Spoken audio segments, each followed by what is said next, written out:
The Prime Minister's comment that Benjamin Netanyahu has lost the plot over Gaza has earned him a rebuke from an Israeli government minister. Sharon Haskell, Israel's Deputy Foreign Minister, hit back at Christopher Luxon on social media, saying, quote, "You don't really need an army because your most deadly enemy is a possum or a cat," adding that Luxon wouldn't comprehend the challenges that come with facing Hamas.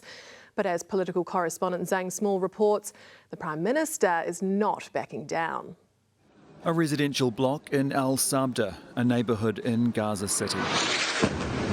It's been nearly 2 years since Hamas attacked Israel, sparking the war in Gaza that's claimed the lives of more than 60,000 Palestinians.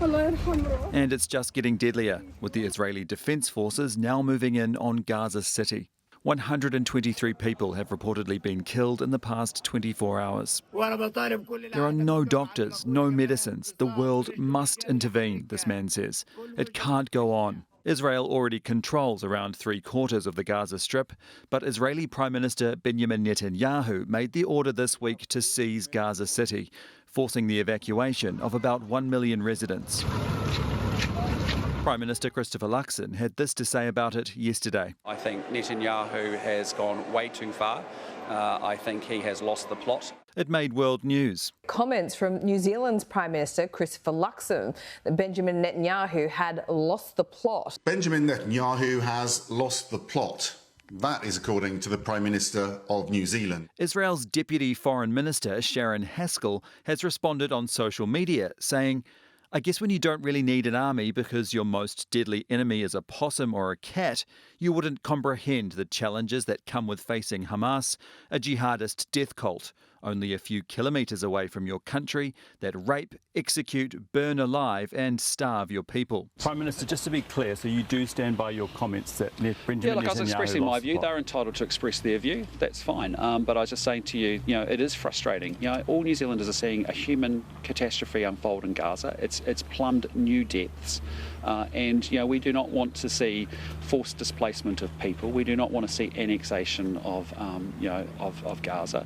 We want to maintain a two-state solution pathway. We don't want that extinguished. His choice of words may be questionable, but the intent in terms of what he thinks about the actions, we support.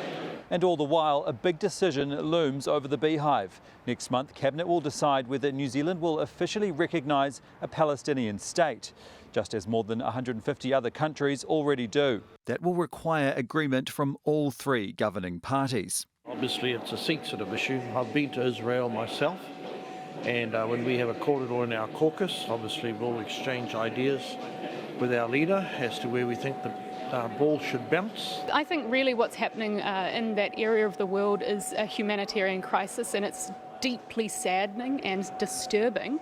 But I think it's really important for us as a government to be rational. There is no way that you can have Hamas having any influence or any position to play at all, and needs to disarm, release hostages, and have no future role in any state around in Palestine. That's an absolute must. Not that ordinary Palestinians would have much of a say in that. OK, Zane, you've heard from the Jewish community here. What have they had to say about this? Yeah, that's right. The Jewish Council, the New Zealand Jewish Council, has released a statement today responding to all the developments this week. They say the council holds the view that the only viable solution to the conflict in Gaza is a two-state solution. But the council is concerned that the government may move to recognise a Palestinian state in the absence of a comprehensive peace agreement.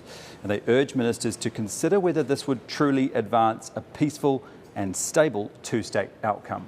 But on the other hand, the government is under pressure to align New Zealand with the likes of Australia and Canada, who have already confirmed that they will recognise a Palestinian state. All around the world, we've seen pro-Palestine groups rallying their supporters to enhance that viewpoint. And this weekend, we understand there will be a pro-Palestine rally in Auckland.